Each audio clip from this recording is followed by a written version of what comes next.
Sa totoo lang, ayoko naman maging ganito. Pinaunat mo rin yung pineapple hairstyle mo.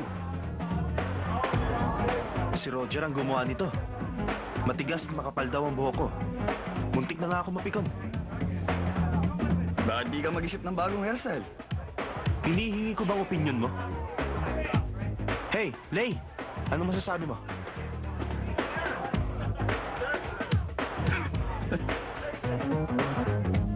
Wala ako magagawa kung di mo gusto. Ang sabi kasi ni Roger, kahit 8 oras na unatin ang buhok ko, wala rin mangyayari. Masaya ka naman sa 8 oras.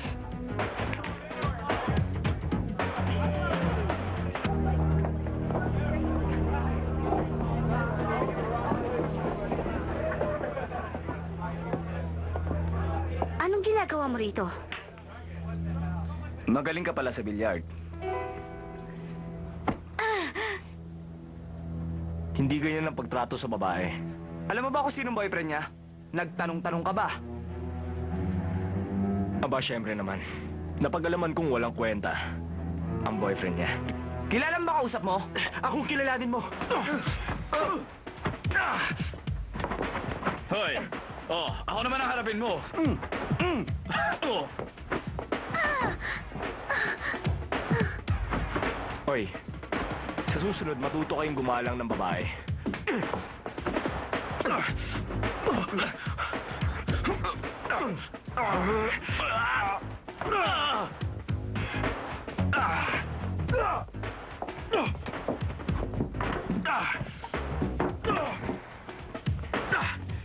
Tatawagan kita bukas.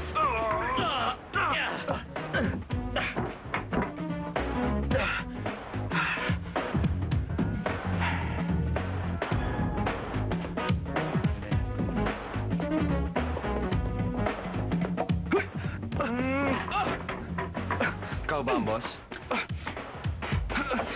Ito ba sa damage namin? Ano?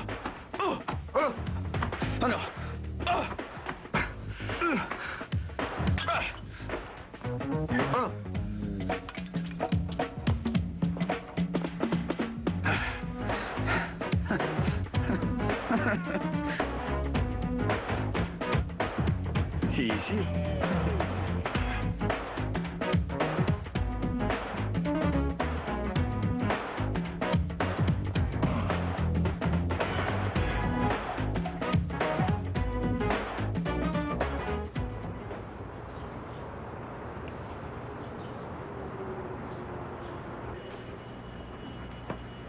Lijen, mabigat ba yan? Tutulungan na kita dyan. Walang anuman. Mga papel at carbon powder box lang ito. Para kasi nabibigatan ako sa dala mo. Shanchay, gusto mo bang sumama sa... Shanchay! Kumapit ka lang. Sa likod mo. Bakit ba? Anong sinisigaw mo dyan? Paumanhin! Hindi ka sinasadya! Bakit ba lagi na lang silang humihingi ng paumanhin? Paul Smith? Patawarin niyo na ako! Pag may lusot ang paumanhin, di na kailangan ng parak. Hayaan mo! Pupunasan ko! Umalis ka nga dyan!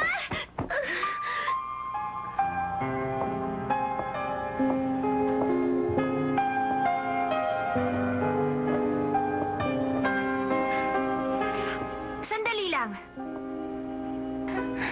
Hindi pa ba sapat sa inyo na humingi siya ng paumanhin? Ano bang gusto mo? Gusto mong ipakita ang pagkakaibigan ng mga hampas lupa? Walang nalalaman ng mga linta sa pakikipagkaibigan. Mga linta ba? Di ba totoo? Mga manhid kayo at nagpapanggap na matitino. Wala nang ginawa ang effort kundi manggulo sa eskwelahan at gawin ang gusto ninyo. Dapat ang tawag sa inyo, Piggy 4! Mga lintang nagtatago sa anino ng mga magulang. Wala rin naman kayong pera para magambag sa lipunan. Sino ba nabigay sa inyo ang karapatan ng mga pinangkapwa?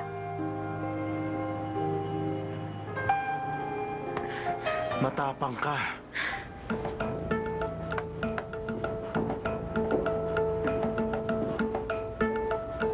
Katapusan ko na.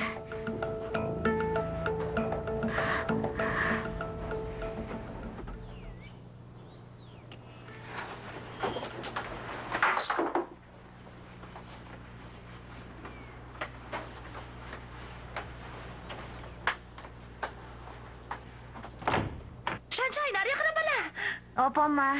Ano problema? Wala po, Ma. Ma, kung sasabihin kong hindi na po ako pwedeng pumasok, anong gagawin mo? Honey. Honey. Ma, tama na pong pag-arte. Nagbibiro lang naman ako. Yun ang anak mo, maaasahan. At may paninindigan sa Nagbigo lang pala ang buhay. anak natin. Iniisip ko lang naman ang kanyang kapakanan. Hindi naman ako nagkulang ng panalangin. Ang gusto ko lang naman, mabuhay ng simple at matiwasay. Hindi ko kailangan ng karangyaan. Pero ngayon, wala na ang aking mga pangarap.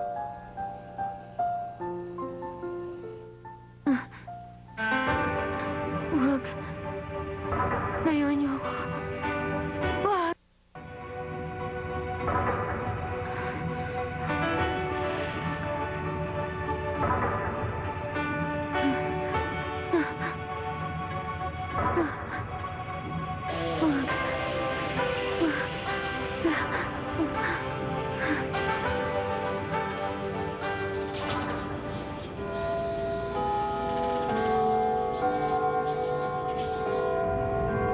Parang yun ang awa. Huwag niyo ipapakita sa akin ang red card ng R4. Huwag po. Ha? Walang red card? Paano yun nangyari?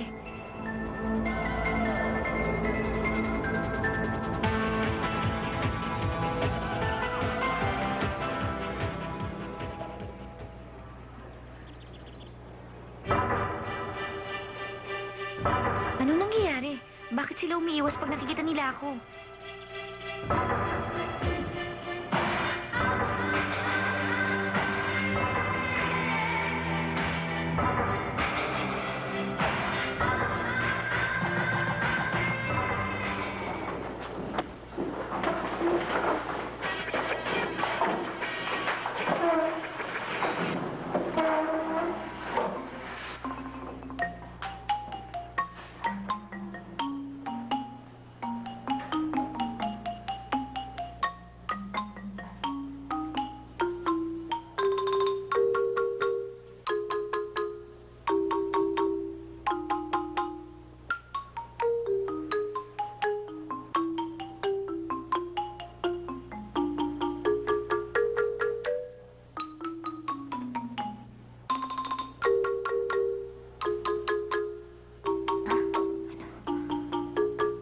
Alagay ko, lagot na siya ngayon.